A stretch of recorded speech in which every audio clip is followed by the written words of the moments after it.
Every journey begins with a person, not a system. Someone trying to live a meaningful life, do good work, and find their way in a world that feels increasingly complex. Across cultures and throughout history, human beings have always aspired toward growth, toward belonging, toward mastery, toward purpose, and ultimately toward a sense of transcendence, the feeling that our lives matter within something larger than ourselves. These aren't luxuries. They're requirements for a viable human life, just like stability or safety. If you feel stretched, uncertain, or overwhelmed, that's not a personal failure. It's a signal that something larger has shifted around you. Yet for many people today, life feels harder, faster, and more overwhelming than it once did. Life didn't suddenly get harder because you changed. It feels harder because the pace, scale, and interconnectedness of the world have accelerated. What we often call a VUCA world is not chaos in the ordinary sense. It is complexity scaling faster than our tools, institutions, and mental models were designed to handle. Modern economies now operate at a global scale, serving billions of people. As systems scale up, they often move further away from human experience. Decisions become abstract, consequences become distant, and ordinary people are left trying to adapt without the tools they need. Over time, this disconnect shows up in our work. Effort no longer connects clearly to benefit or appreciation. Motivation fades, not because people stop caring, but because feedback has broken down. This loss of meaning is not a moral failing. It is a systems problem. There is a simple principle that applies to people, organizations, and civilizations alike. To remain viable, a system must be able to respond to the complexity of its environment. When complexity increases and capability does not, strain appears. When you're working hard but can't see the impact, meaning erodes. That's not a character flaw. It's a structural problem. Small businesses feel these pressures early and intensely.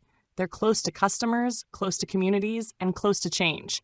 They experience stress first, but they also see opportunity first. What often fails isn't commitment or competence. It's the assumption that anyone can manage modern complexity alone. The reality is that today's economy demands a broader range of specialized skills than any individual or small team can realistically hold. Nature offers an important clue here. When natural systems scale, they do not centralize everything.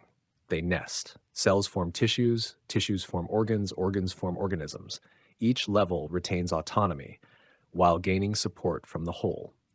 Across domains, we see the same solutions reappear again and again, not because people copy one another, but because reality itself has structure. The deepest solutions are often the simplest, once we see their roots. And sometimes the most intelligent move is not to act at all, but to pause, to restore orientation, to reduce noise, to allow deeper insight to surface. All intelligence, human, collective, or artificial, learns in fundamentally the same way, by observing, by making sense of what it observes, by acting, and by learning from the results. When this cycle breaks, systems become rigid, reactive, or blind.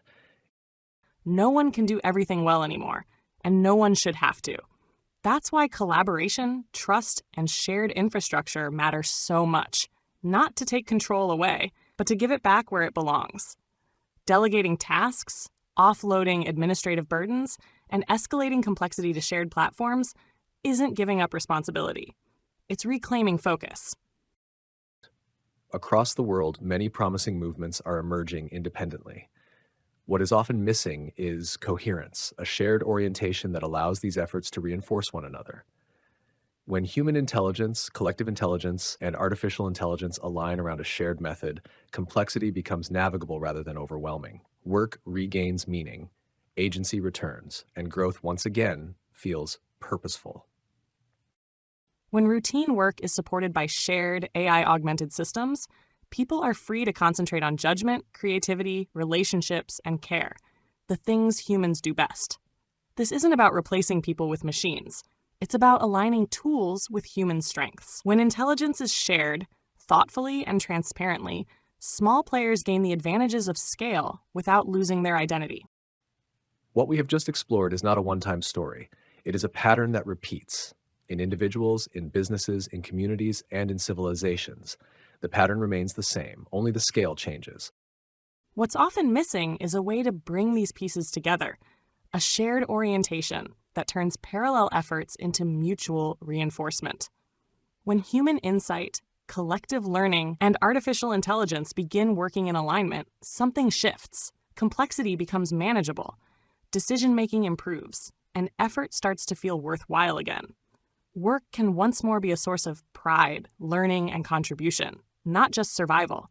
This isn't a promise of ease, it's a promise of coherence, and coherence changes everything. If these ideas resonate, you're not alone. Many others are asking the same questions, facing the same pressures, and looking for better ways forward.